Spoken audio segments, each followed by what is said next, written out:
Welcome. My name is Koki Mendes. It is my honor to introduce today's panelists. We are honored to be joined by Chinyere Tutashinda, Director of Blackout Collective, a radical full-service direct action organization within the Movement for Black Lives, building capacity to execute creative and effective direct actions in service of the organizing and advocacy work of member groups. Diala Shamas, Staff Attorney for the Center on Constitutional Rights, where she works on challenging government and law enforcement abuses perpetrated under the guise of national security, both in the US and abroad. Nikita Mitchell, National Coordinator for the Rising Majority, a coalition created in 2017 by the Movement for Black Lives and allied organizations to develop a collective strategy and shared practice across left and people of color-led social movements. Stephen Gardner, PRA Assistant Research Director, and Tarso Luis Ramos, PRA Executive Director. At PRA, we research and strategize against anti-democratic movements and ideologies in order to strengthen the work of social justice and human rights movements.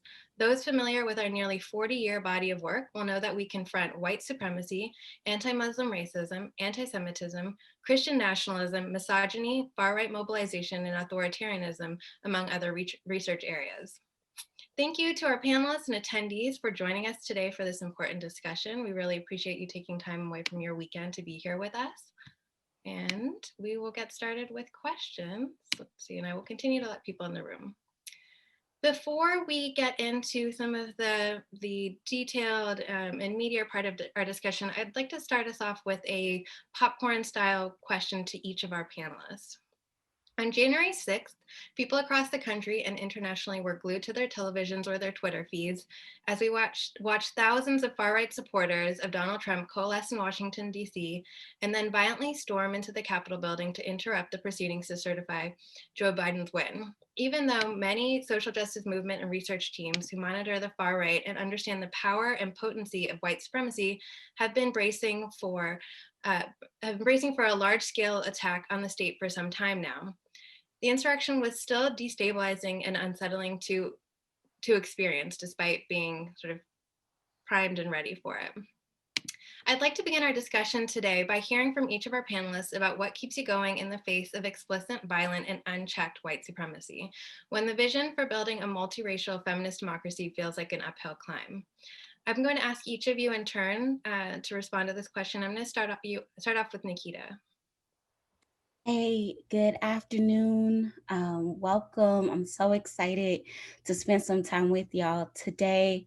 Again, my name is Nikita, she, her pronouns with the Rising Majority. I'm honored to be their national coordinator.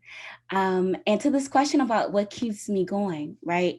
I think about James Baldwin's quote, "I can't be a pessimist because I'm alive. To be a pessimist means that you have agreed that human life is an academic matter. So I'm forced to be an optimist. I'm forced to believe that we can survive whatever we must survive." I think about that quote a lot. And really, what it gets down to is that I have a 5-year-old son, newly 5. His name is Lucius Yahanan Doyle Woods Potter.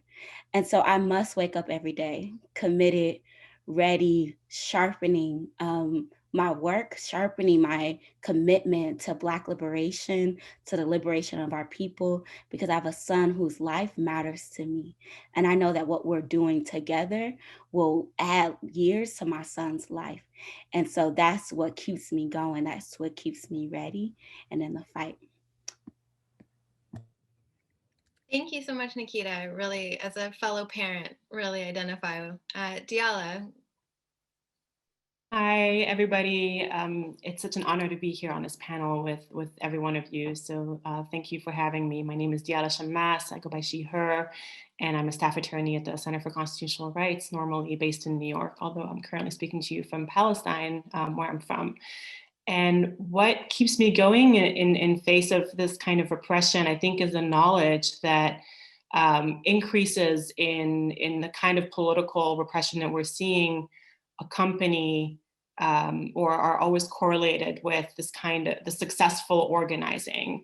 The two things kind of go hand in hand. And so I know that movements for justice and equality are winning when they face this kind of backlash. And I love to be in the struggle with everybody that I work with, and my family and my friends. They all keep me going. So that's all I'll say for now. Thank you, Diala. Community certainly is everything, especially right now. Chinyere. Yeah. Hi, good afternoon. Thanks, y'all, for inviting me. Super honored to be here with each of you. When I think about what keeps me going, the knowing and deep knowledge that I am not the first to have been through struggle, right? I am deeply rooted in my ancestors and in those who've come before us, those who've just whose like breath literally still cycles in the air that we continue to breathe. There are times when I don't remember that, but I'm often excited and grounded in that. And that keeps me going, knowing that not just did they live, but found ways and subversive ways to thrive and have fought, right? Like we are a long lineage. All of us here, if there are people who have fought for better worlds, and we can tap into that. And I know that there are times when it was a lot worse. And that gives me exceedingly joy to know that it can also be a lot better. Yeah, thank you. Thank you, Chinyere. Tarso. Oh, actually, go ahead, Tarso. Sorry. Okay. I'm so honored to be with everybody on this panel in discussion, and actually seeing all of you, hearing from the folks who just introduced themselves, seeing the folks who showed up for this is a big part of what gives me hope. It's the company we get to keep while we are building solidarity and transformational power. I have to say that most recently, what gives me hope is that the Black-led multiracial movement for racial justice, led by queer and trans women, is contesting for the culture in creating independent power building infrastructure for genuine multiracial, feminist, religiously plural democracy, and that the organizing of Latinx, Indigenous, Asian, Jewish, and anti-racist white communities is contesting for the culture in this country and for our politics in powerful ways, maybe in ways we haven't seen in decades. And so these movements denied a second presidential term to white nationalism and Christian nationalism, to anti-Semitism and full-throated misogyny. And so that gives me hope. We have to stay the course with that. It's not the first time that the Black freedom movement has saved US democracy, right, from itself. Imagine if these movements were properly resourced to lead us forward into a multiracial democratic future. And it's that possibility that gives me hope. I think that we have to adopt the mindset that we're winning, not in that kind of inevitable, democracy is destiny or, kind of denialism kind of way, but in a real planful way, right? For all its horrors, the Capitol assault made clear that there's no going back to status quo ante. It makes it clear, I think, that, masses that we're in an existential battle for emancipatory democratic future against various authoritarian potential futures. And so those stakes are broadly recognized. And so for the first time in a long while, I feel as though we are in some real contestation. And that gives me hope. Thank you, Tarso. And last but not least, Stephen.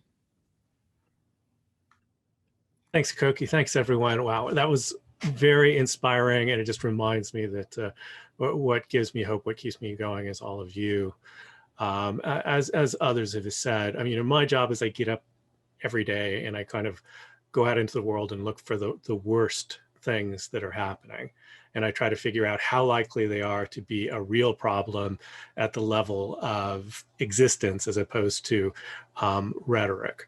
And I get up again the next day and do that again.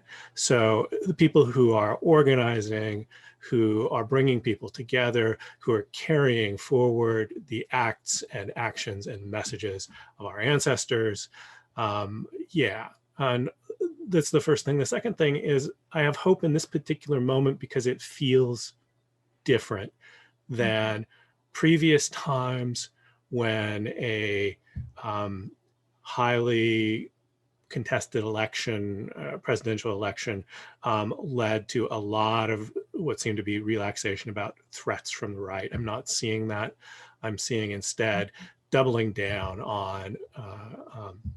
on justice, on an end to white supremacy, and on taking our actions taking our actions forward and not saying, oh, we're just going to leave it to the leaders in the White House. That's never going to work. Thank you, Stephen. Thank you all. I think, like Stephen said, this is really inspiring and a wonderful way to ground our conversation today, a reminder of why we do this work and why we convene on Sunday afternoons for these kinds of conversations. Before we continue our discussion on why these far-right mobilizations hold serious implications for democracy, racial justice, the new presidency and Congress, and social justice movements, I'd like to foreground our discussion with the what, when, who, and hows, Stephen's expertise. Stephen, what should we know about these events, actors, contexts, and strategies in the framework that PRA is using to understand them? A big question, and I know you'll do it justice. Well, in 10 minutes, I'm going to try to answer the rest of the questions in passing as I address how do we get here? How did we get to the well, maybe not quite to today, but to January 6th. How do we get to January 6th? Today, I spent a lot of my time going back through what happened. I mean, I had a good idea of what happened in the last year, but when you start to dig into it, the number of extraordinary things that happened in terms of genuine threats to democratic process and genuine efforts to make justice happen, to make it real, it makes for a year that is extraordinary. And I'm just going to name a few of them to remind us. And in a theme, a framework that PRA often talks about, how elements of the far right have been in a kind of call and response relationship with the current administration, the outgoing administration, and its close allies. And it goes both ways. The president and his allies have egged on the far right and vice versa. So going all the way back to January 15th of last year, we had 22,000 or so armed protesters outside the Virginia Capitol building. There were, before the event, big concerns about security. What are we going to do with 22,000 armed people out there? This was in response to some pretty moderate gun control legislation, and it sets the stage for starting to normalize masses of armed protesters in tactical gear and military style gear in politicized protest space. It also starts to suggest that somehow carrying a weapon allows you to do things in terms of free speech that you couldn't otherwise do. So January 31st, another group of several hundred armed protesters enters the Kentucky State Capitol in solidarity with the Virginia law, gun control law, where they're able to go inside, waved around the metal detectors in a space where it's illegal or it's disallowed to bring an umbrella or a stick to hold a sign because they could potentially be used as weapons. So, and here you see already some of this, what we're seeing is already rehearsals for or precursors to the kind of action that takes place at the US Capitol on January 6th. So you have one of these guys in militia style garb. He's quoted as saying, "Walking into the state capitol completely blew my mind. Being able to walk in completely armed with guns. I mean, I'm completely armed and they trust us." Wow, what a thing. But this thing of being surprised that you might be able to do this is something that is over the course of the year being overcome by the repetition of these kinds of acts. Also, we start to see in January at these events, the emergence of the Boogaloo movement of sort of armed insurrectionists into real life from the K-board online. And then we have, in this call and response, January 20, Trump tweets, quote, "The Democratic Party in the great Commonwealth of Virginia are working hard to take away your Second Amendment rights." March and April 2020, we have, the COVID pandemic hitting. The reopen and anti-lockdown protests and anti-mask protests start. These are at least partially organized by some sort of huckster, ultra-conservative operatives, the Dorr brothers and partially funded by the Mercer Family Foundation. So what looks spontaneous is in fact very organized. Who comes though are, besides people mobilized on Facebook groups, you have militia people who start showing up. You have QAnon people who start showing up. And you have the Boogaloo who start turning up, using these spaces in armed protest against claiming the tyranny of state governments in imposing public health measures to try to keep people alive. Eventually people join, millions of people, about 3 million, join community Facebook groups signing on to protest against public health measures, including a number of law enforcement officials, especially county sheriffs, who in one case of a sheriff in Florida forbids people to wear masks inside of his offices. April 17th, Trump tweets, keeping on with the call and response, in response to the state measures: liberate Minnesota, liberate Michigan, liberate Virginia, and save your great Second Amendment, it's under siege. And again, he wasn't out in front here. He is responding to mobs that are already chanting about Governor Gretchen Whitmer of Michigan: lock her up, traitor, treason. April 30th, we have armed protesters storming the Michigan State Capitol. I mean, if we go back and look at that event, it looks a lot like, on a smaller scale, what happens at the US Capitol. Armed, they're armed though, this is Michigan. And then Trump tweets, the governor of, and so one of them is carrying a sign, "Tyrants get the rope." And two of them who were involved in the storming are later arrested and indicted in the kidnapping plot in October. And then Trump tweets in response, "The governor of Michigan should give a little and put out the fire. These are very good people, but they are angry. They want their lives back safely. See them, talk to them, make a deal." At this point, you already have legal experts in the US saying that charges of insurrection are starting to be reasonable for against Trump for inciting insurrection against state governments. This is potentially already impeachable. Then we have the murder of George Floyd by Minneapolis police at the end of May 2020. This sparks a massive 50-state protest for racial justice, to say that Black Lives Matter, to try to produce real police accountability. It goes on for months and months. And parasitic on that, we see an outpouring of Boogaloo, paramilitary, armed white mobs, Oath Keepers, 3%ers, Proud Boys, Patriot Prayer, who show up to counter-protest, to intimidate people, to claim they're defending property. And so it becomes a major organizing opportunity for them when racial justice protesters are taking to the streets. And then, of course, over the course of the summer, militia and Boogaloo factions kill several people, including Black Lives Matter supporters and a couple of cops. Beginning in the summer, Trump really starts to push out Antifa conspiracy theories, and we start getting rumors, massive rumors of busloads of Antifa coming to rural communities to intimidate small towns, completely fabricated, intentionally in many cases. And Proud Boys, August 17th, organize an End Domestic Terrorism rally in Portland. And then Trump tweets in response to this, "Major consideration is being given to naming Antifa an organization of terror.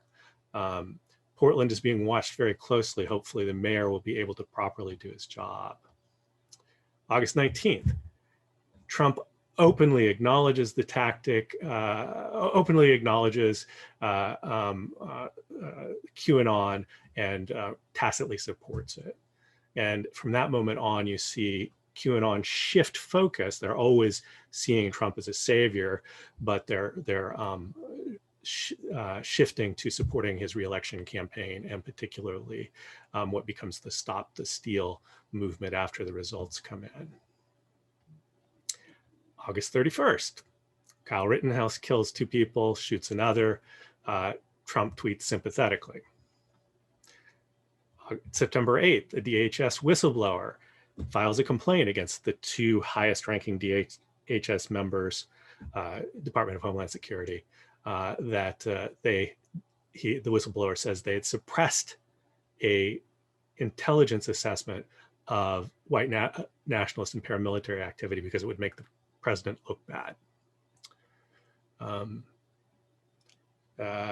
September 23rd, Trump refuses to say that he will ensure a peaceful transfer of power if he loses. 29th, at the first debate, he declines to call for calm post-election, tells the Proud Boys to stand back and stand by, and declares that somebody's got to do something about Antifa and the left. Classic incitement language. Proud Boys take this, as do other paramilitary factions, as being called in by Trump. And after the first debate, they increasingly are reaching back to him and say, use us, invoke the Insurrection Act. And if you can't get the federal troops to do it, tell us to do it. We'll do it for you. We'll take out those Black Lives Matter, Antifa, leftist conspiracists who are trying to destroy the country. Then on October 7th, we have the arrest of the 13 militia paramilitary guys for plotting to kidnap Governor Whitmer of Michigan. And Trump responds by scolding Governor Whitmer for not being grateful enough that they stopped this plot, that the FBI stopped this plot, and telling her to, oh yeah, and stop being a tyrant, reopen your state. October 15th, Trump's asked again about Q and whether he believes in a conspiracy of Satanist pedophiles who run the government and the Democratic Party. He says, well, I don't know about that. And it gets really busy after this, so I'm not going to go through every single thing. But day after day, by the time we get to mid-December, there's a new breaking element absolutely every single day. After the we have December 6th, armed protesters surround the home of Michigan Secretary of State. By the way, the vast majority of these public officials who are being threatened, as it turns out, are women. And it's hardly an accident. Stephen, I'm going to pause you right there because as you said, there's a lot to unpack here. And I'd love for us to be able to get into more of it in the discussion section. But it's, I think the way that you tackle this question is excellent. It shows the escalation of violence. It shows the coherency in the events that we saw leading up to January 6th, which is interesting for me as the writer of our discussion questions. I was thinking a lot about the incoherency of the movements that we saw, the lack of organization once people were in the Capitol, and the corollary between that incoherence in these individual events leading up to January 6th and what the media is able to and saying about what we've been seeing. One narrative has emerged regularly in the last week or so, over the past weeks, has been a call to identify the storming of the Capitol and the mobs across DC as terrorism and terrorists, respectively. Diala, with co-author Tariq Ismail, you recently penned an excellent piece for the Washington Post on why calling the Capitol riot terrorism will only hurt communities of color. Can you please talk us through the rationale behind using a terrorism framework for understanding January 6th and the dangers of doing so, and any alternatives to this framing that might exist? Thanks. Yes, I'll do my best. I think I'm going to quote Stephen many times on what looks spontaneous is very organized. And I think the same applies here. There's all of these groups, these politicians, these funders that are waiting on the sidelines with legislation to suppress protests ready to go. And what we're going to see inevitably is they're taking advantage of the smokescreen, the anger of the Capitol invasion, insurrection, whatever you want to call it, to push through their agendas to suppress protests, right? And this is one of the dangers of calling the insurrectionists protesters. So, you know, our organization, CCR, does a lot of movement defense work in many different kind of spaces. And so we're particularly attuned to these kinds of legislations. And I know you asked me particularly about the terrorism framework, but I just kind of want to just step back 1 second and talk a little bit about some of the other anti-protest measures that we're going to be seeing pushed, right? So terrorism is absolutely one of them, but it's not the only one of them. So I'm sure people on this call are familiar with all the critical infrastructure legislation that's been pushed at the municipal and state levels across the country by organizations like ALEC to essentially criminalize protests, mostly environmental justice and indigenous protesters protesting pipelines, adding criminal sentences to activists who try to disrupt the construction of pipelines on their traditional lands or just their construction. We've also seen the proliferation of anti-BDS, boycott, divestment, and sanctions measures at the city and state level across the country.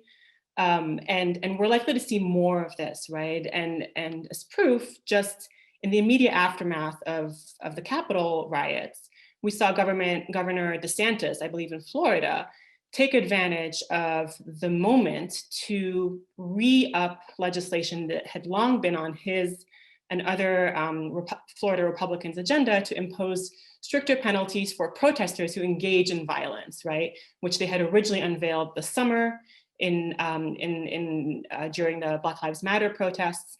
And they're now using the Capitol attacks to re-up them and push them forward and say, you see, we all hate protesters. So this is kind of the shock doctrine version or analysis of how this happens, right? These moments of national emergencies when we're all kind of scrambling to respond and people are afraid are used to push agendas forward that had long been in place. And so the same dynamic is at play with the terrorism designator. So, you know, many of us have, and I've been really happy to see how much pickup this has gotten, right, of warnings against this sort of knee-jerk reaction to call or to push for more criminalization as a solution to the Capitol riots, right? Not because we're so concerned about the civil liberties of those who participated in the riots, like, let's be clear, but because we know through history that those efforts are just going to be turned right around against communities of color, left organizing, dissent, you know, just left dissent, as well as minority groups. We all know that that's where more criminalization and the invocation of the power of the state will actually be used at the end of the day, no matter how it was originally intended or invoked. So a lot of these calls are understandably the result of a desire for accountability or a desire to call out the double standard that we are all seeing, right? The sort of kid glove approach that was applied to the Capitol rioters and the really aggressive federal and state prosecutorial repression of Black Lives Matter protesters from the summer, to just name one example, right? There's all sorts of other examples of the imbalance. But if accountability is our driving force, it's really important to know, as we noted in the op-ed, that, and many others, you know, certainly people who've been working in this space for a really long time, know that there's no shortage of tools in the FBI's toolbox to actually go after, to disrupt, to investigate, to prosecute the people who are involved in the Capitol riots. There are more than 50 federal terrorism-related statutes, and that's not even counting the hate crime statutes, and that's also not counting the sort of litany of other criminal laws that were broken, whether it's theft of federal property, the kinds of things that we're now seeing them be charged with. And of course, anyone that's familiar with the FBI's history, and it's worth raising this on MLK Day, knows that there's very little holding them back from engaging in surveillance of movements and the disruption of political organizing, right? We've seen them use this very aggressively historically through COINTELPRO programs, as well as up to the present in various programs, whether it's surveilling and mapping Muslim communities, as well as Black dissent and immigrants' rights organizing. And the tools in the toolbox are vast, right? Many of us have been criticizing them for a very long time. Right after 9/11, the FBI went and used a similar kind of national crisis moment to loosen the restrictions on what they can do to investigate First Amendment protected activity. So they essentially eliminated any safeguards that were there, claiming that they can basically conduct investigations with little to no suspicion of wrongdoing. And they do that all the time. I've had clients who've had knocks on the door by the FBI because they came back from Turkey and they have a Muslim last name, and they may have posted something on Facebook that suggested that they were critical of US government politics. Sometimes not even all three of those things are present, right? There's very little threshold that's required for the FBI to even start looking into something. And more importantly, they've also eliminated any kind of protections against racial profiling that would apply, or so they have a general kind of prohibition on racial profiling, but there's these huge carve-outs, which is when it's applying to national security or border security. And that's the huge space within which we're operating, of course. So many have actually pointed out that's precisely because those powers are so broad and so unequally applied that we want to be using them against, these white supremacists. And I understand that desire, but again, that's just ahistorical. We know over and over again that moments of white violence are always used to expand state power, and then that gets immediately turned around against Black and brown and left communities. It doesn't even take that much time. So we give the example of the Oklahoma City bombing. I know Pierre has a lot more expertise on this front, but what did we do after Timothy McVeigh, a white, whatever you want to call him, terrorist, blew up the Oklahoma, committed that act to market? The Clinton administration pushed and supported legislation, EDPA, the Anti-Terrorism and Effective Death Penalty Act, which had no provisions that actually got at or went after white violence. All of their provisions were anti-immigrant, were reducing the rights of criminal defendants, were creating all sorts of categories of, adding who's removable, so the anti-immigrant provisions. And even though it was ostensibly passed to get after this to stop this white terrorist moment, nothing in it actually in its application did that. Another very, I think, troubling example is if you look at school shootings. Overwhelmingly, they're committed by white men or white boys. And what has been the answer primarily pushed by the Obama administration, essentially police in prison, in schools, and the school to prison pipeline, or what we have now come to know as the school to prison pipeline. So little Black girls get handcuffed for, quote, acting up, and that's our response to the presence of guns in schools. So those are just kind of some examples to remind us how ahistorical that kind of understandable reaction is. And that's exactly what's happening again. So we're already seeing domestic terrorism legislation be pushed or re-upped. There's a 2019 summer, I believe it was 2019, legislation by Schiff that intended to tackle white supremacists that would have created or expanded the categories of crimes that you can kind of go after domestic terrorists for. All the civil liberties organizations came out pretty hard against this legislation. It didn't make it past committee. And we now believe that they're going to be re-upping it in very soon, using the recent events to sort of say, look, white violence is a problem. We really need to go after white supremacists. For the definition of of domestic terrorism is not wedded to white violence. It is extremely malleable, it's extremely broad. And then, we know the rest of the story, right? We know how the biases of the law enforcement system are going to then come into play to give it meaning. And it's not going to be white violence exclusively or primarily even. Our experience shows us how the FBI will look at Black dissent and Black protest as domestic terrorism and will bundle it together as I believe the term is racially motivated violent extremism, so that you can blur the lines and you don't have to report whether you're looking at Black political organizing or protest or white supremacist organizing. Under the same rubric, you can kind of go after both and not need to explain yourselves. And so that's kind of. Yeah, I'm going to stop you there. Thank you so much. I think, you're really bringing in the state perspective to this conversation, which will be an important thing for us to continue to discuss as we talk about the movement response.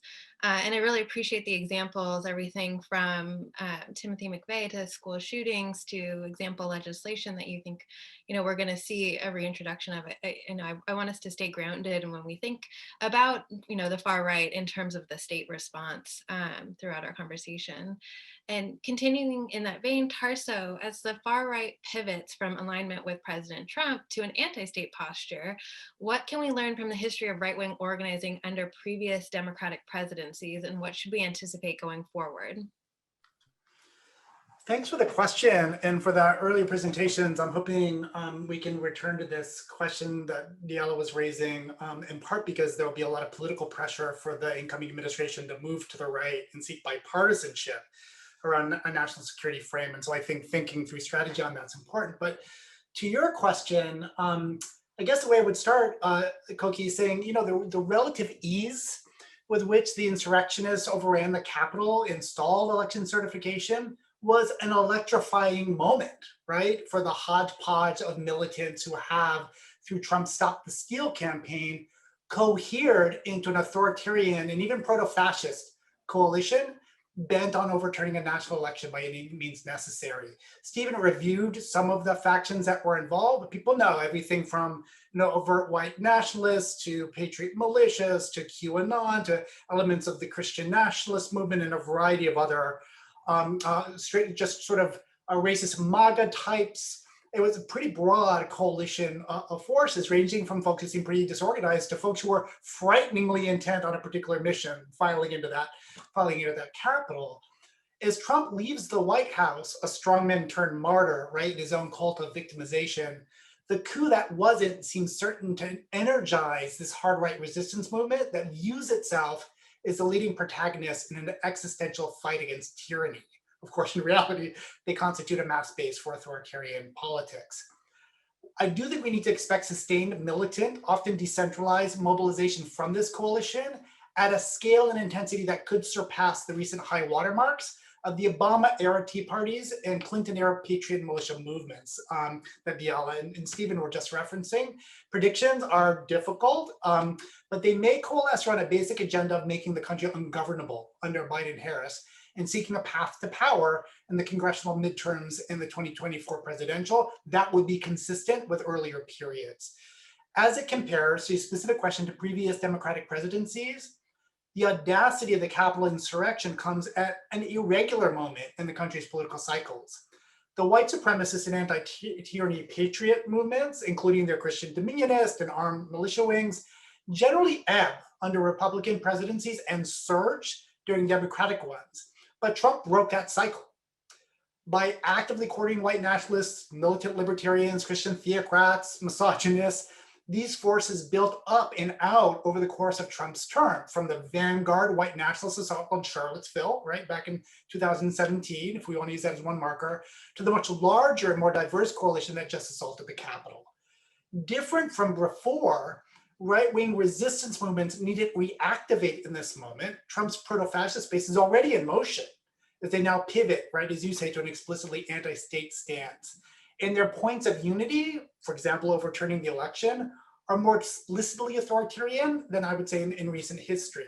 Also, the scale of the movement that's supporting this appears to be larger than in previous cycles.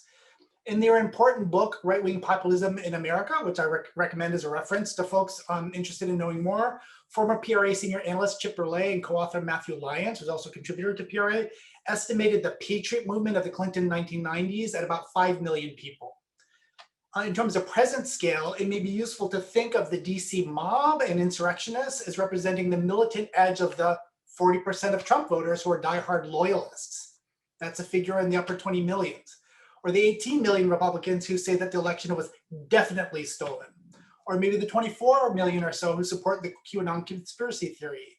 So this is a mass base for authoritarian politics, people who will sacrifice liberal democracy, never mind actual genuine democracy, to block the emergence of multiracial democracy, religious pluralism, and end to male supremacy and binary gender norms and so forth. If we look at the backlash, emancipation, and Reconstruction, we know it's not the first time in US history we've got a mass base for authoritarian politics maintained by racial and religious terror and with broad white complicity. The alternative facts information ecosystem of many of these folks make them fairly impervious to a lot of counter messaging. And if that sounds cult-like, and I think it is in some ways cult-like, the sheer scale of this base makes it a challenge on the scale of culture rather than cult. It's a fractious base with rivalries and vulnerabilities. It's also large enough that we'll definitely have Trump imitators and pretenders, right? We consider the 8 senators and 140 members of the House who voted against democracy during the election certification. Consider the 18 secretaries of state, half representing states of the former Confederacy that signed on to the Texas court challenge to the elections. So as we're listening to denunciations of rising extremism in this moment, it's important to resist the idea that these are folks just somehow at the margins, right? Let's keep in mind that this is a movement with political goals and capacities. The Patriot movement of the 1990s elected people to Congress and contributed to the 1994 capture of the House of Representatives by Republicans at that point for the first time in 40 years. The Tea Parties likewise drove a wave midterm election in 2010. So the Capitol assault complicates the prospect for a Big Tent alliance to achieve similar political outcomes in the midterm elections and then the 2024 presidential, especially as Mitch McConnell is now looking for some strategy to isolate the nationalists. But it remains a possibility. That kind of Big Tent grouping remains a possibility in this moment going forward. So perhaps for later discussion, there are splits in the Trumpist coalition that can be exploited to our advantage, but also some wedges, such as the terrorism piece that Diallo was mentioning, that could pull the incoming administration to the right and threaten the scale of coalitions that we can develop. But that's a little bit about how this moment compares to what we've seen under our nascent Democratic administrations over the past couple of decades. Thank you, Tarso. Pivoting from our analysis of the far right and the state in this question, we're really lucky to be joined today by 2 on-the-ground organizers who want to hear from the social justice organizing perspective. Chinyere, I'm going to start with you. Can you talk us through how the teams at Blackout Collective and M4BL view the January 6th insurrection and the mobilizations of 2021 in the context of your work as racial justice organizers in Black-led movements? How does far-right organizing interact with planned racial justice mobilizations for this year, and in particular around Biden's inauguration in the first 100 days? Yeah, so I'll start with the first one and then kind of go into the second.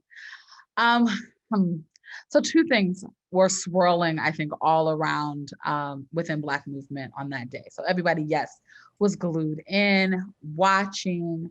Black Twitter was a buzz. It was quite hilarious to watch. And what I've noticed is, like, really, yes, it is a coup. It was an attempted coup. That was one of the things that we had lots of dialogue around and wanting to use language that actually made sense. And it was an attempted white supremacist coup, right? Being very, very clear about that. And it was hard to not see the mass amounts of disparity of how they were allowed, the insurrectionists were allowed to just run up in the Capitol, right? And what sits for me and even some of the team that I talked to is really like 2 very different themes. One is thinking about, like, Malcolm X, who said in '63 with the assassination of JFK, like, you know, that this is chickens coming home to roost. Like, we are watching literal individual white supremacists run on white supremacist structures and holding the contradictions of what that looks like, what that means. And as organizers, know that the entire country was set up to exclude people of color, built off of our backs, our labor and stolen land, right? Like, you know this, yet, and you can hold that, yet holding the contradiction of seeing it and seeing white people, and particularly in white supremacists, run up in that state because they no longer see a place for themselves in it, is striking, is as comical on one hand and jarring on the other, thinking about what does that mean for us,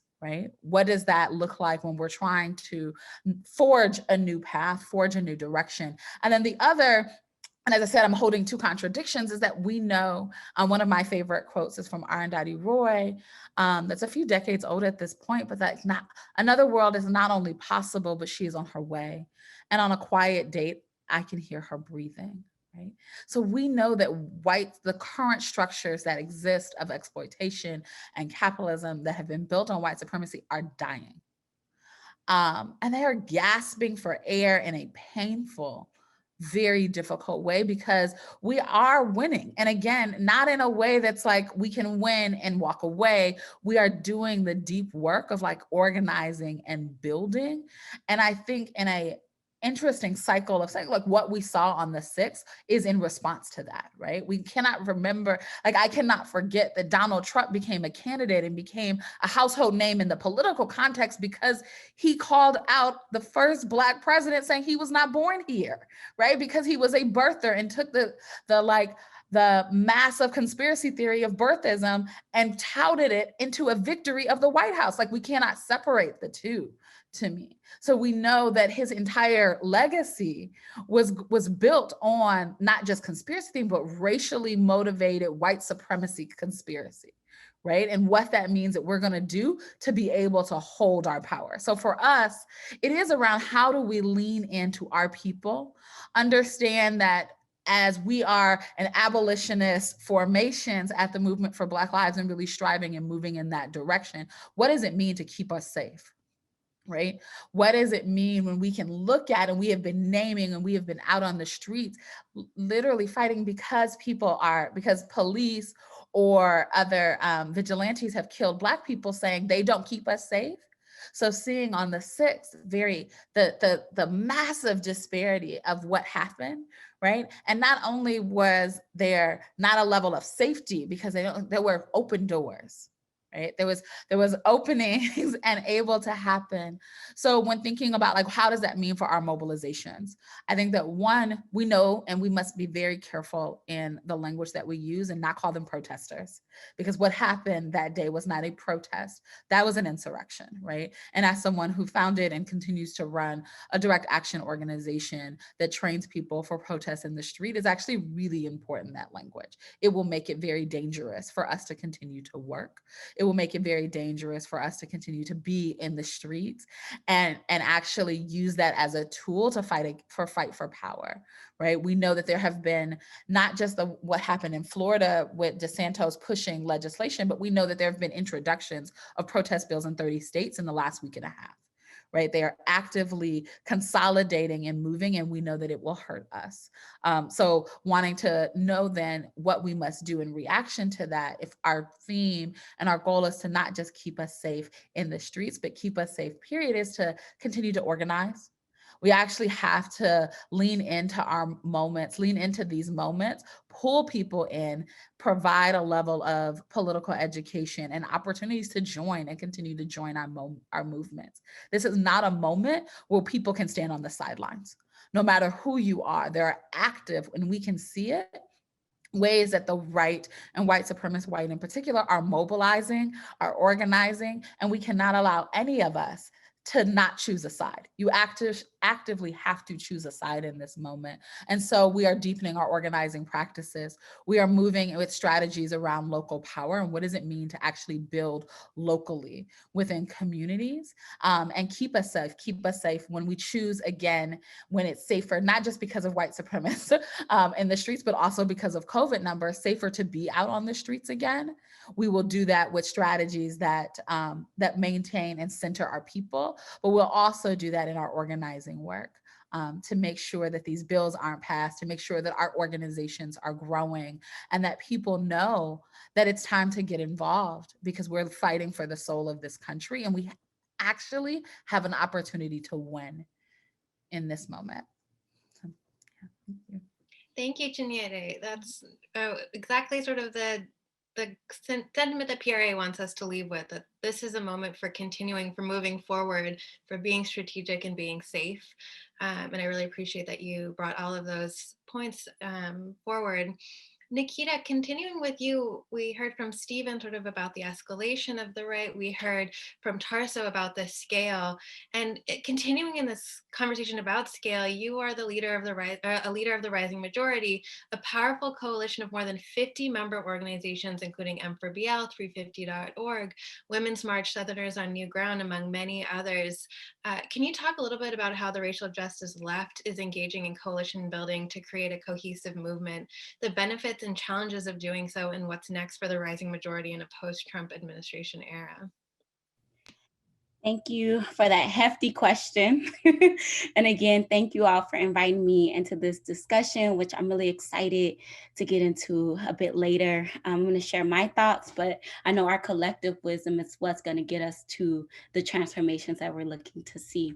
I want to start by saying two things. One, that we are still watching and seeing the outcomes of the insurrection by white supremacists and figuring out how that informs our strategy. So also taking time to really understand what's happening and how that should inform our ways moving forward.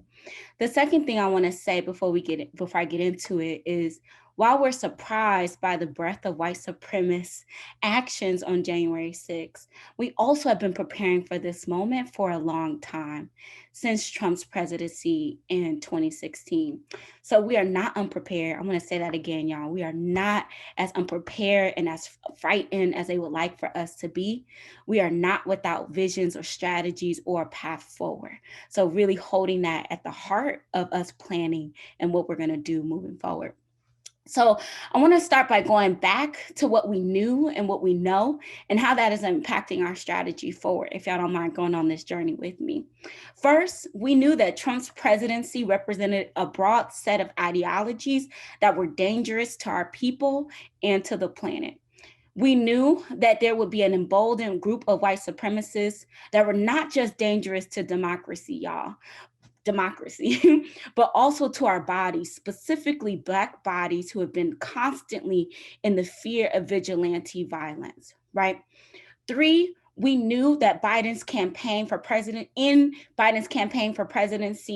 that he would embody neoliberalism to the T. And we saw that in his calls for unity and a one America. We knew that Biden and centrist Dems would propose solutions that are built off of our backs and make us casualties in their bid to govern. 5, we also knew that both Biden and Harris are at odds with a lot of the demands that we've been fighting for, like defund the police. So when folks say Trump is out of office, woo, which we should be celebrating, I wish we had music right now to dance to, we also need to be clear that Biden and Harris, when we're thinking about Black folks, when we're thinking about an end to state-sanctioned violence, are at odds with our demands for freedom. So we know that, and we need to plan around that.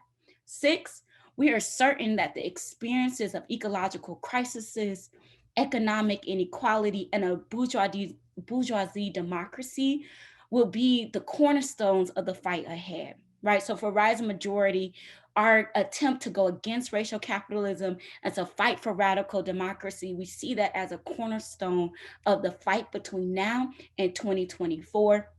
And then lastly, we knew that there is an opening of public consciousness. All you have to do is look at Twitter after January 6th, right? People are questioning what we deserve and how do we get there, right? So what are we doing in the face of rise of white supremacy, the increasing deaths of COVID, the rise of unemployment and other forms of oppressions? For that matter, what are we doing after years of mass protests calling for the abolition of harmful institutions and investment in our communities? Hopefully, first thing that we're doing is taking care of ourselves, y'all.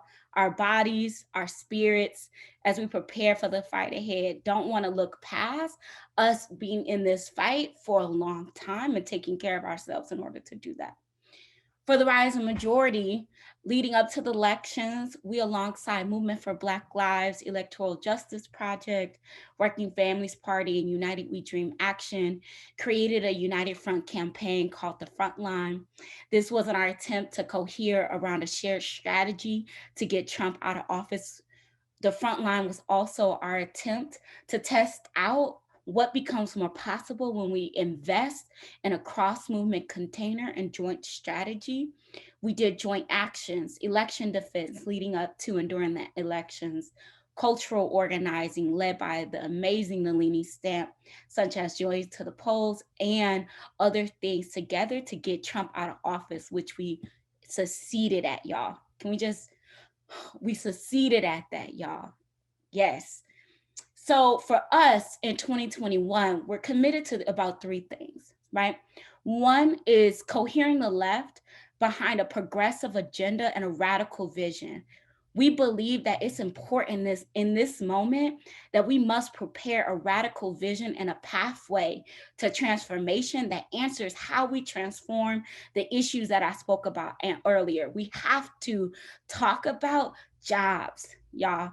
We have to talk about our alternatives to ecological crises. We have to present a radical vision. And for us, and not just on the federal level.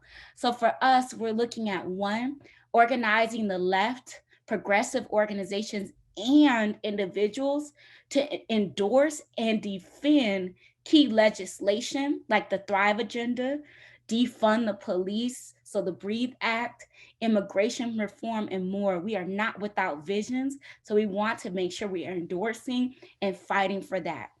Two, we want to make space for deep space visioning around questions like, what is a pro-democracy movement? What is our alternatives to to racial capitalism?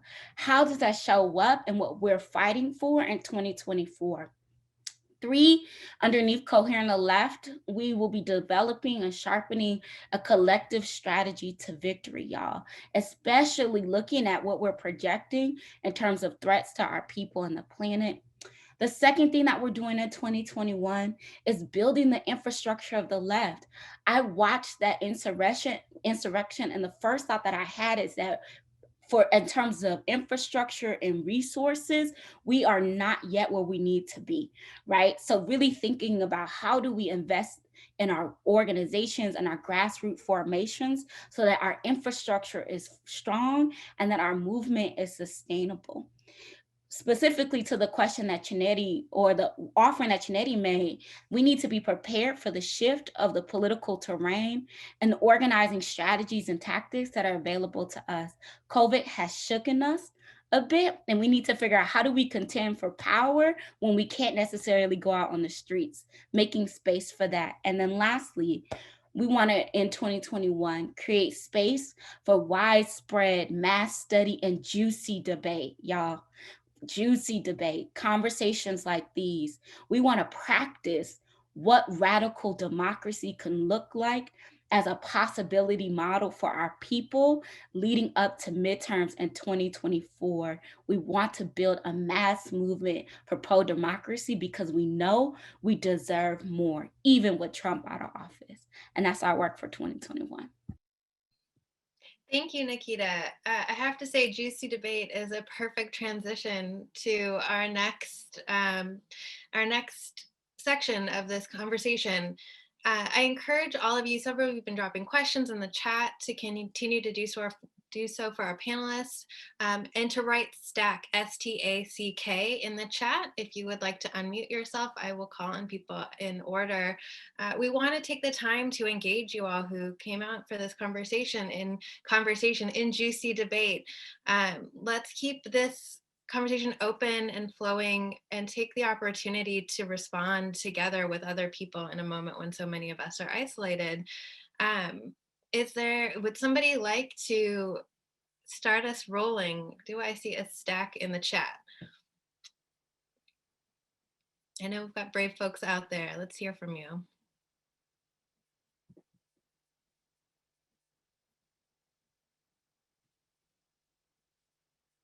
As we give time for people to coalesce their thoughts and engage, Tarso, I want to turn to you, circle back to the research agenda that's next for PRA. We've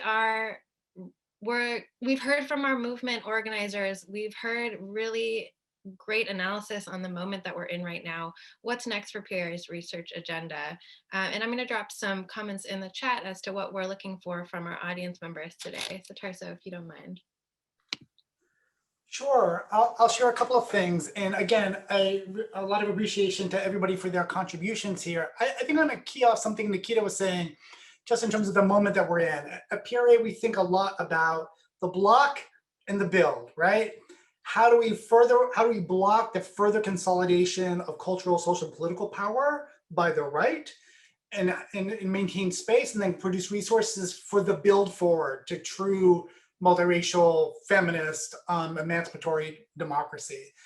And so our research agenda is informed by that way of thinking about our challenge ahead. And so some of the research that contributes to the block includes looking at, far right in law enforcement collaboration. I'm not going to use the term infiltration, because many law enforcement agencies were designed specifically for purposes of racial policing and policing working people against the interests of capital and so forth.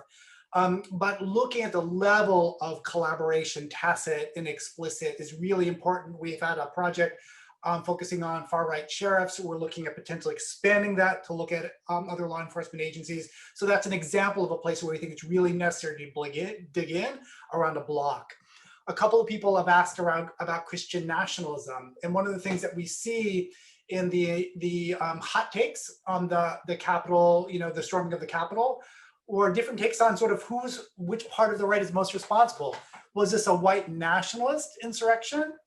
I would say yes, but I would say yes plus, right? We also saw strong Christian nationalist mobilizations. We saw that the insurrection was not just outside the Capitol, but inside the Capitol, right? With respect to who was trying to block the certification of the election. And the motivations for that kind of nationalist political leadership ran a gamut. We saw in an excellent piece by Kathleen Stewart, a sometimes PRA collaborator in the New York Times today. Josh Hawley is very much influenced and oriented around a Christian nationalist, a Christian dominionist notion of subjecting the United States government to the will of the God as he understands the will of God. So there are a lot of different things operative here. There was the conspiracism of Q that deeply informed this frame in ways that remind me of the New World Order conspiracies of the 90s that kind of bound together everyone from your far right paramilitaries to the Pat Robertson wing at that point of the Christian right. And there are similar efforts to create that kind of an umbrella here. So there are a lot of different pieces. And a part of what this means for our research agenda is we need strategy to contest not only with the white nationalist movement, but with the Christian nationalist movement. And there are a number of strategies there, including supporting and advancing opportunities for the development of more infrastructure for religious progressives in this country to challenge the kind of monopoly that the Christian right claims and often gets away with in political terms around morality and around politics.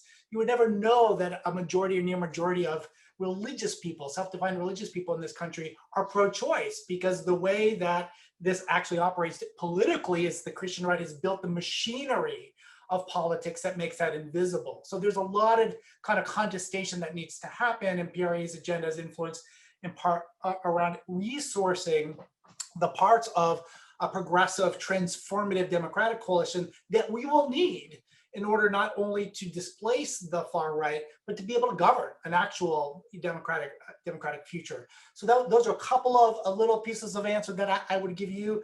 And I think what Kogi was really doing was getting me to talk for a minute while people prepared their questions and got up their courage to come to the mic. So hopefully I stalled long enough for some of you to be willing to do that. And I'll turn it back to you, Koki, to moderate. Thank you, Tarso. I also wanted to hear from you, so it was dual purpose. Mab, you dropped your question in the chat, but I would love to hear from you as somebody who I see in the audience for many of our webinars. I know you know PRA's work well and would love to hear if you're willing to share some of your analysis as well. Oh, you're still on mute. Let's see. I think I can ask you to unmute. Yeah, okay. Yeah, no, I'm glad to be here. So glad for your work and really gruesomely fascinated with everything that's happening. But I mean, my question was about like, well, I mean, what's been drawing me is to try to figure out what actually happened in those hours of the coup, like, and who the work, I mean, and what the mechanism was. I mean, clearly there was this paramilitary, militarized force that was planning very carefully, that made advantage of all the confusion and was really looking for Congress people in a Whitmer kind of kidnap or kill. I mean, it was really, it seemed like anyway, a kill force, and there were cooperation, it seems like, within the Capitol Police, within the military to promote things, and with the Trump administration too. And it seems like they got very close to it, very close to it. And I do wonder, like, what would have come next? Like, what would be a successful coup? You know, and if they want to make it ungovernable, which is deconstructive, like ungovernable towards what? Just anarchy? Or, you know, we talk about fascism, but I'm just interested in that kind of trajectory, because it does seem like they're moving very fast, and they should be, I mean, they pulled off a whole lot of shit, you know, so that's what I'm interested in. Thank you, Mab. I think that's a fabulous question. Stephen, can I throw that one to you? Yeah, sure. I mean, what would a successful coup look like? Well, of course, we have to say that in some ways, this coup was not successful in overthrowing the government of the United States. In some cases, of course, in some ways, of course,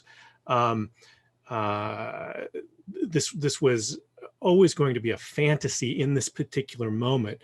Not enough of the state security establishment was intent on keeping Trump in office to consider going there. It doesn't always take a big majority of the security establishment, but it does take at least some key players, people who can bring violence to bear at the right moment. So yes, things could have been so much worse in terms of the carnage. And it does seem like some came prepared to do this. So, so there's a degree of signaling of symbolic success that happened from this experience of saying, "Oh, look, what this we can do this. We can take a major establishment and hold it for at least a couple of hours and show our power." There was at least a fantasy that somehow Trump would be able to mobilize people in the security establishment loyal to him, and that he would make a declaration. And of course, there was all kinds of talk before the fact of using the Insurrection Act, declaring martial law, using the military to redo elections, the results of which Trump and his followers didn't like. I think a more substantive success in that moment wasn't going to happen. It's looking to the future. It's building for the future. I mean, one of the big worries, of course, is that in this moment where we're seeing a crisis of white supremacy, going back to Chin's point about the contradiction there. I mean, you're literally seeing people beating up cops with Blue Lives Matter flags, reminding us that the Blue Lives Matter flag was never really pro-Trump, it was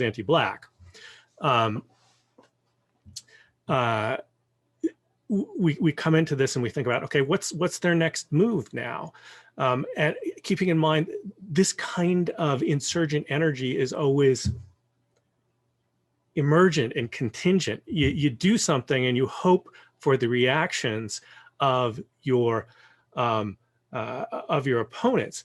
So if this is the other thing about terrorism and extremism framing, if the government, a centrist government, reacts the way it is wont to do by cracking down on civil liberties that are precious to lots of people, further eroding trust in the government, in the state itself, this is a kind of victory for forces of insurrection. This is a chance to recruit more people to their movement, create a bigger we on their side.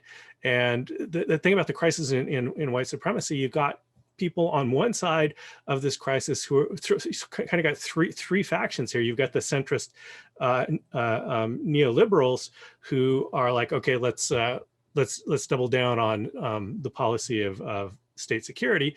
You've got many of the people in the pro-Trump faction who are like, we can only take this country back with an authoritarian government of the type that Trump wanted, maybe Trump next time or someone like Trump, and we can have that. And you've got a third faction is like, let's burn the whole thing down. And these factions are at odds with each other, and they represent differing reactions to the failing system of social control that is white supremacy in this country. I say failing because it's not even doing the minimum of taking care of the white people who they require to support it in order to keep it going. I mean, you can only keep a hierarchy that is in favor of just the few in a nominally democratic society, a society with the kinds of expectations we have in the United States, going on those terms for a relatively short amount of time before people rebel in one direction or another. So I'm going to say this was a big success for them, just not as big as they would have liked in their fantasy world. But in this moment, they were never going to, killing a lot of people, for example, would have just made it worse for them. It would have been not as good a success. So. Thank you, Stephen. Lauren, you had a great question. I'm wondering if I can ask you to come off mute. Lauren Jacobs, how do you feel about that? There you are. All right. Only because I love PRA. This is one for anybody on the panel that's willing to take the question. I'm wondering, just given a lot of the nodes of this moment that people have hit on, both in terms of how neoliberalism is failing, how the sort of operating logic of white supremacy is caving, and white nationalism is one reaction to that there is an ascendancy on the right, but then we also have an ascendancy on the left. How do we think about the movement infrastructure we need in order to build towards the future we want? I'm just trying to think about, we have two things that you're talking about, both building what we want and then causing ruptures on their end. So what might that look like in terms of the distillation of organizations and how they relate to each other, and then also how organizations are interacting with movements overall? Can I jump in? Yes, please. I got super excited. Sorry. I was like, ooh. So the first thing that came to my mind was a couple of strands. One is, I think that on the progressive left and radical left, we need to contend with what do we mean by and what do we say when we say we want power? We need to answer that question, and we need to feel really good about it, right? I think this last cycle, people have leaned in, and you saw social movements lean in for the first time in a really long time during an election, and understanding the power of elections and the way that could minimally, incrementally, probably at least create the conditions that we want to organize in, and knowing that it's actually grounds that we cannot concede. Right. And we have conceded to the neoliberals and or to the centrist right and right for too long, and can no longer do that. So when we talk about the infrastructure that needs to be built, it's around our contestation and understanding of building power, We need all of the different kinds of organizations that are going to help us do that. So electoral organizations, we need organizations that are actually I would challenge to say that the way that we organize also needs to just drastically shift.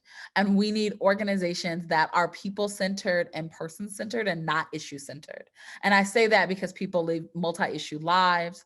And we know that very often we can talk about what does it mean to be intersectional, but our work does not look like that, right? And that does not help us build movement, but it does help us build campaigns.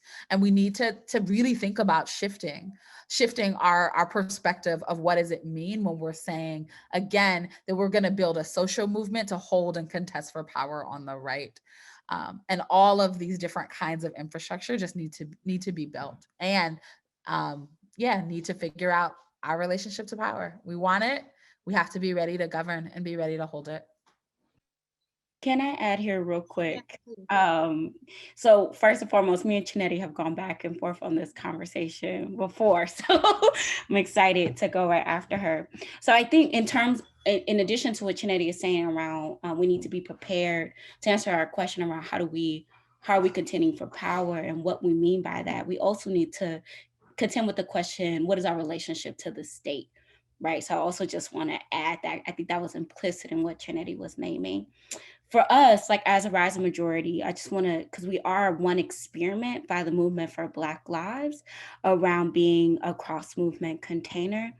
And so I just want to talk about that real quick, because Movement for Black Lives after the 2016 elections was interested in how do we deepen solidarity in both political theory and praxis in a way that is sustainable, right? So what is a solidarity movement that exists long after mass protests against a murder of Black people?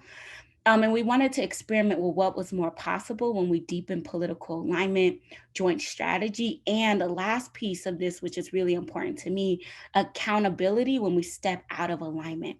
So in preparing for a neoliberal president, what we also should be preparing for is them attempting to find ways to be divisive, pitting against labor folks, right, against folks doing racial justice work or environmental justice work. So how are we deepening not just our politics, but our accountability, right? How are we deepening our accountability? And so the question of what is some of the other infrastructure pieces, in addition to what Chinetti named, I think we need to think about what does it look like to have a people-centered political party in this country.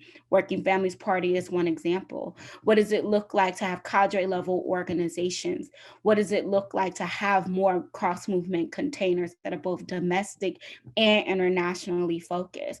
So I think there's a myriad of both tactics, strategies, and institutions that we need to be developing on the left. And again, like Chinetti named, people-centered that also is localized as well as nationally focused. Thank you, Nikita. Thank you, Chinetti. Jean Bruskin, can I ask you to come off mute and ask your question? Nikita just touched on the labor movement, and I was wondering if you could speak a little bit more about what you were thinking with your question. Thanks, and thanks everybody. This is really helpful and edifying and all those things. So I've spent my life in the labor movement as an anti-capitalist organizer with a lot of different unions. And theoretically, I'm retired, but this doesn't seem to be a good retiring kind of moment. Recently, we were running up to the election, and Trump started saying that he wasn't going to accept the results, and all these coalitions started forming. A group of us, sort of an ad hoc group of people, had been around for a while, but we just sort of got together, put the word out that where's the labor movement doing about this? Because we knew for the most part the organized structures like the AFL-CIO and not all, but a lot of the national unions weren't going to do anything. And all of a sudden, 100 organizations started jumping on these calls. We're talking everything from local unions, some of them with 30, 40,000 members, teachers unions, central labor councils, state federations in some cases, mostly wanting to hear what everybody else is doing and sort of trading ideas. And so we sort of keeping this We're just a network at this point. We're keeping this together. But I think those of us that sort of brought it out feel very much that this piece of the labor movement, whether you call it an emerging labor left or something, needs to be together with frontlining and rising majority and all these sort of popular forces led by various groups of people of color for it to work. And so that feels like really essential. And also sometimes that the analysis that the broader movement has to always have a real class workers base, because everybody in all of our movements, with relatively few exceptions, are workers. And so we're trying to think about that, and we want to engage with folks in the movements and some of the people that are talking here to think about how we can sort of start having conversations. We probably had, if you added it all up, the organizations that are on our calls probably represented up to 1 million workers.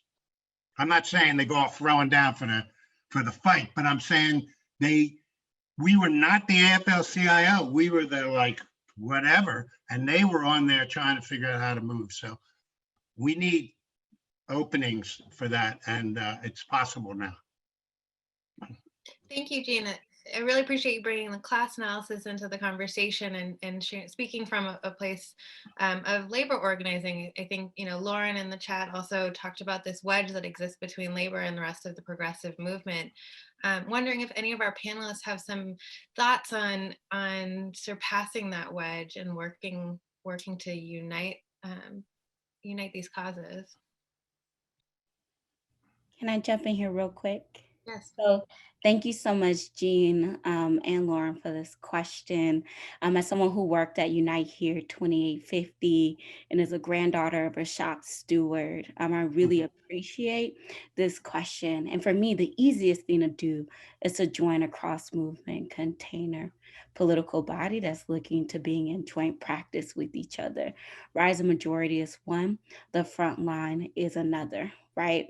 I think the thing that I came off mute to talk about is, why is this powerful? Where is an example for us in the past year of when labor really stepped up and took charge? And for me, the Strike for Black Lives, led by Travis and John at SEIU, was a really powerful example of what it meant. So SEIU is a leader on the Rise Majorities team, right? And they were clear that in this moment, how can labor, with all of the complications and the contradictions and the tensions that are embedded in labor, how can they show up when the majority of their essential workers, when the majority of their 5 for 15 workers were Black, right? And we're struggling with the murders of the police murdering our folks.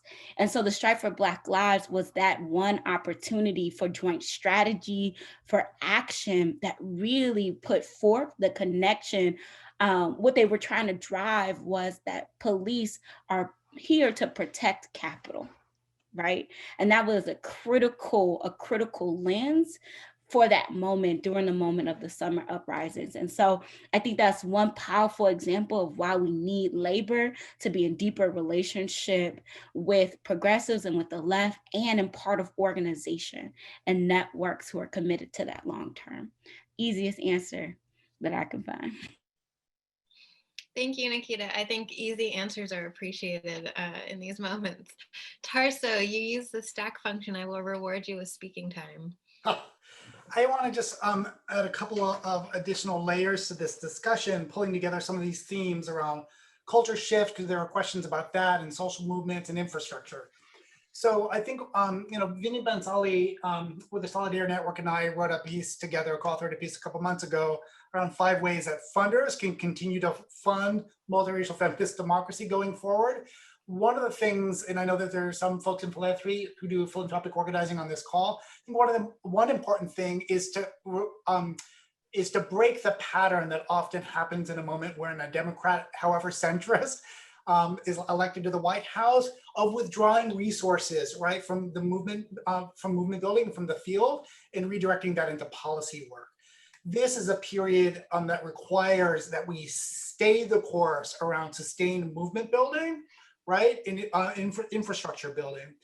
And I want to key off something Chinyere was saying about it's developing organizations that are rooted in social movements that can scaffold and build social movements that can create the kind of culture shift that we've seen over the last 9 months and longer, but especially these last 9 months, that is contesting for a different vision of what this country is, who we are, and what we could be. And it's social movements, not just issue campaigns, that can attach an agenda for political and social change, right, to an actual movement base.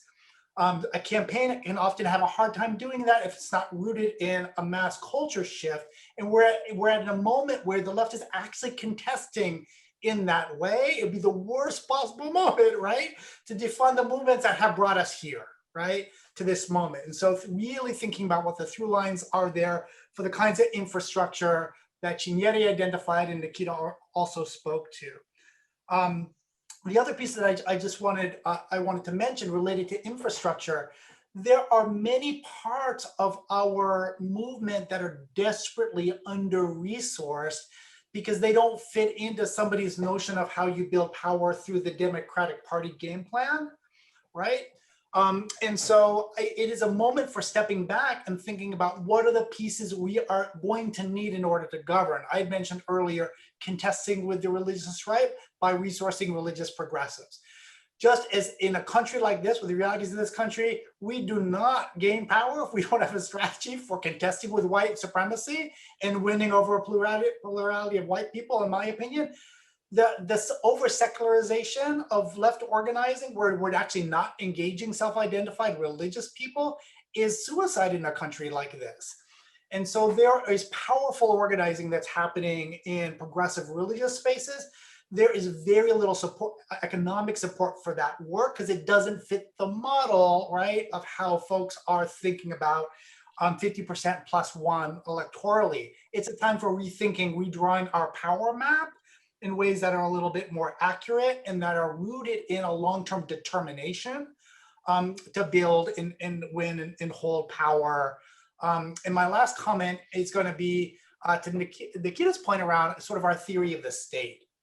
And this is a much longer conversation. Maybe we'll make the space for it at some time on a PRA call. There's both this question of, are we just contesting power? Or are we looking to build and hold power? There's also this question of what do we mean by democracy, right?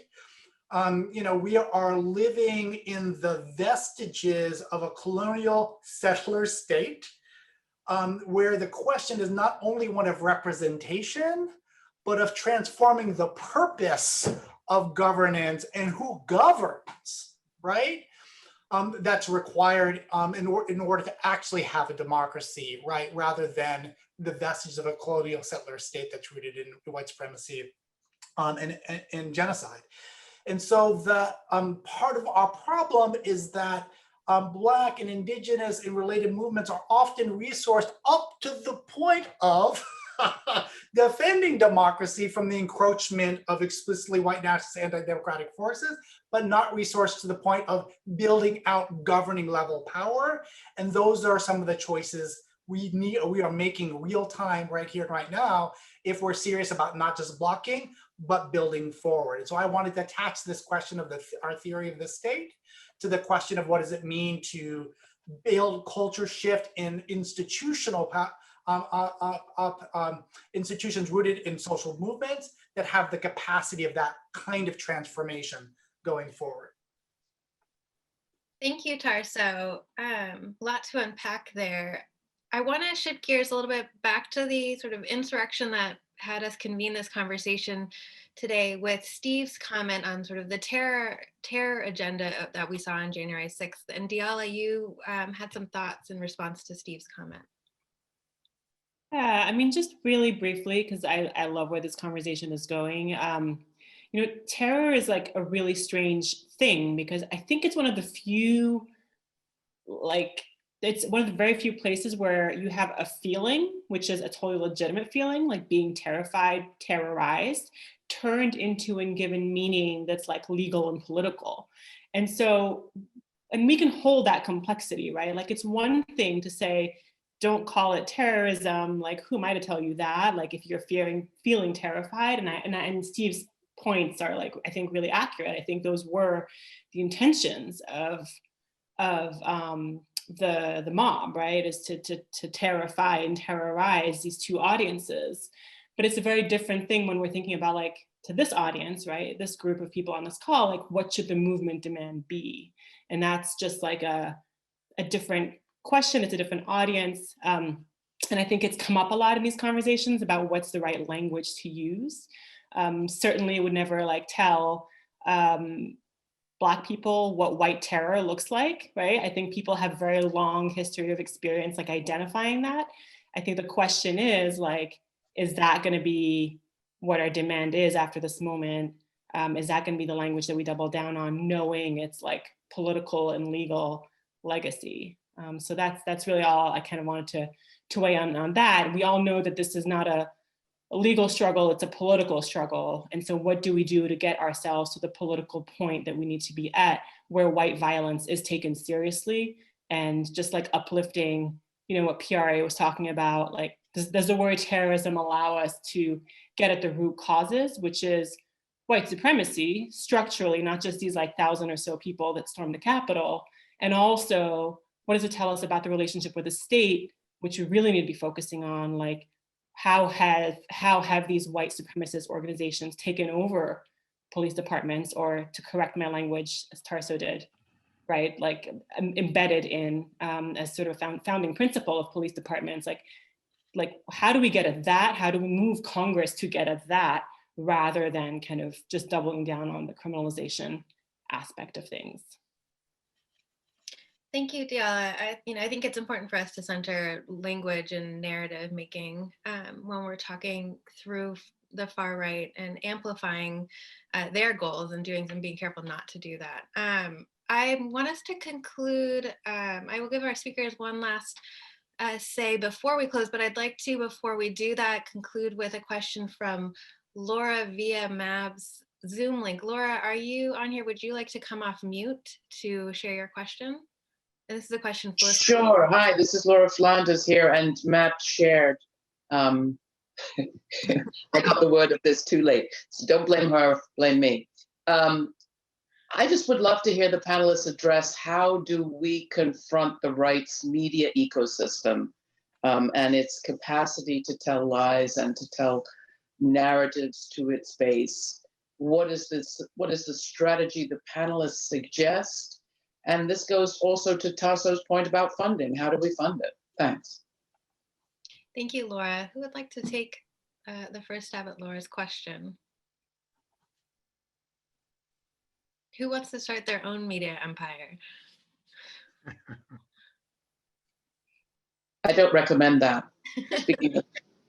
I'm down to start and want to just name, I will say, I do think that Laura, you might actually be a little bit more poised to answer that question for us than myself, but I'll start and invite you into the conversation.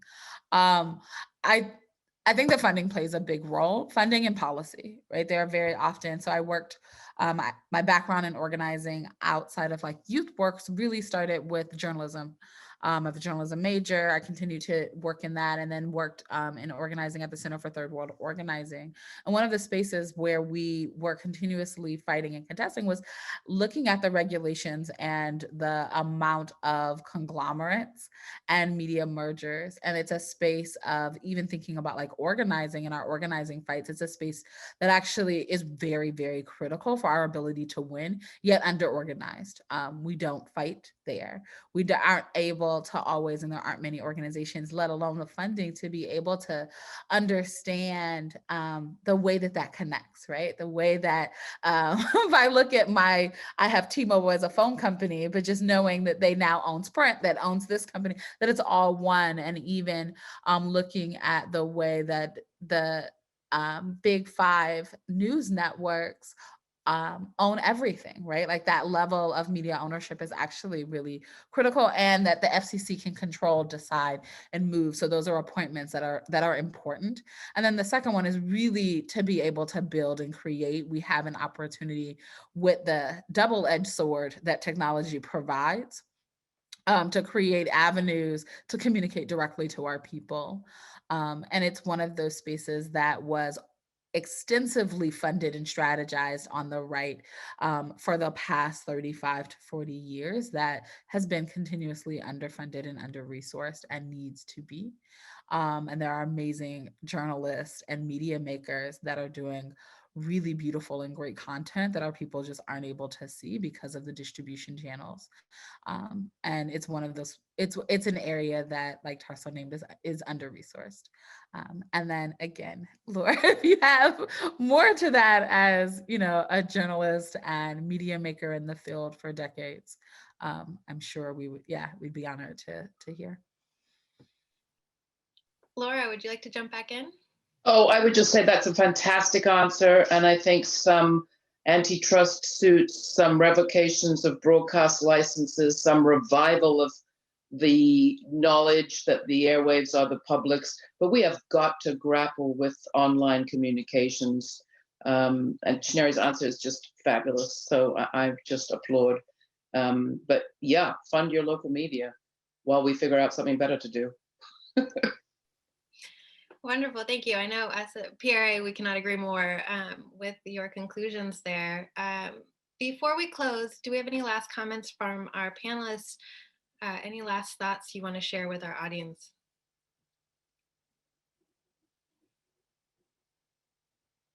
Going once. I would just say thank you. Thank you for coming in, joining us on a Sunday afternoon. I know that I've learned a lot. The comments have been really invigorating, and questions. And just excited to know that you all are here and that you're, you know, continuously engaged in the fight for what we see as our democracy, and what we need it and want it to be. So thank you. Thank you all so much. Tarso, did you have a last thought? I was just going to acknowledge there are a lot of brilliant strategists on this call. Most have been very quiet, hanging out, maybe contributing a couple of questions on the side. I just want to acknowledge that this is one of those moments that's going to require the kind of wrangling, right? The kind of juicy debates Nikita was talking about earlier around strategy in order to navigate the narrows. When I said earlier, we have to adopt the posture that we're winning, but not in a Pollyannish way, that's an inevitable outcome. It's not at all an inevitable outcome any more than Trump's defeat at the polls was an inevitable outcome, right? And so it's going to require really digging deep and adopting both a near-term tactical stances, but also a much longer power building time horizon to all of our work in order to come out of this. With something that we would recognize is democracy, with something like a society that we would want to live in, one that we would be okay with passing along to, you know, those of us who have kids, or to, you know, subsequent generations. And so I'm just thrilled about the community, right, that is coming together in this and a variety of other spaces to really wrangle. And it's going to be that practice, right, rather than any one answer that you've heard on this call that's going to get us there. And so I often say the best thing about my job is the company I get to keep. I really mean that. Thank you, all of you, for the work that you do. I'm so honored to be in struggle with you. Yes, echoing Tarso's thanks. Jean suggested part 2, which we will certainly consider. I thoroughly enjoyed pulling many of you off mute, and enjoy the prospect of doing that again in the future. Thank you all again, Diala, Nikita, Chinyere, Tarso, Stephen. This is a fabulous conversation. Such a great way to spend a Sunday afternoon, especially as we're monitoring what's happening out in the real world. I know, Stephen, I'm sure you've been on it, multitasking throughout, and we will be keeping everyone updated on what we're seeing in the world. We will be connecting people in spaces like this, and we hope that you continue to join us for these conversations. So thank you again all. Have a fabulous evening, and we're going to keep moving forward. That's what we're here to do, and we'll do it together. So thank you so much.